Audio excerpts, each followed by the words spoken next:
एवढ्याशा वैरणीला एवढं जाम का बांधलेलं सांगतो व्हिडिओ शेवटपर्यंत बघा. आज आपल्याला रानातलं केंबळ घरी आणून टाकायचं होतं. मग काय सुट्टी नाही, घेतला ट्रॅक्टर आणि लगेच निघालो रानाकडे. आणि आपल्या रानाकडे जायचा रस्ता म्हणजे फुल समृद्धी महामार्गच. पण फरक एवढाच आहे, त्या रोडवर पोटातलं पाणी ढवळत नाही आणि इकडे पोटातले आतडे गोळा होतात. मग रानात पोहोचलो तर तिकडे आमच्या अमोल भाऊनी अशी एक टॉली टच भरून घेतलेली. मग या कार्यकर्त्याने थोडासा पाणी ब्रेक घेतला आणि परत लागलं कामाला. इनू द साऊथचा डाकू आणि बबलू द फंटरने बका बका पेंड्या टाकायला चालू केल्या. आणि नागण्यानं त्या पेंड्या लाईन लोनीटा काढून टॉयलेट रचून घेतल्या. कसं आहे ना, केंबळ टाकायला आणि रचायला कार्यकर्ता रगील लागते, तर मगच टॉयलेट जास्त केंबळ बसते. आपल्या कामासारखंच या दाव्याचा पण गुताडा झालेला. आमच्या इकडे मकच्या वहिनीला केंबळ म्हणतात, तुमच्या तिकडे काय म्हणतात? केंबळ थोडंच होतं, पण आपला रस्ता काय क्वालिटीचा आहे म्हणून जाताना वैरण पडू नये म्हणून अमोल भाऊनी दाव्याची गच्च मध्ये ओढ काढून टच मध्ये बांधून दिलं. मग भरलेलं ट्रॅक्टर घेऊन मी निघालो घराकडे आणि रस्त्यात टॉयलेट डिस्पोज करायला लागली.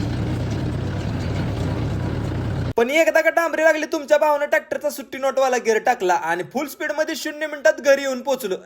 सुट्टी नाही. आणि एवढ्या कष्टानं बांधलेला दोर पटकन सोडून चटकन गोळा करून घेतला आणि टॉली उरळून सगळी वैरण ढासळून घेतली. आणि तुम्ही जायच्या आधी फॉलोचं बटन दाबून जावा.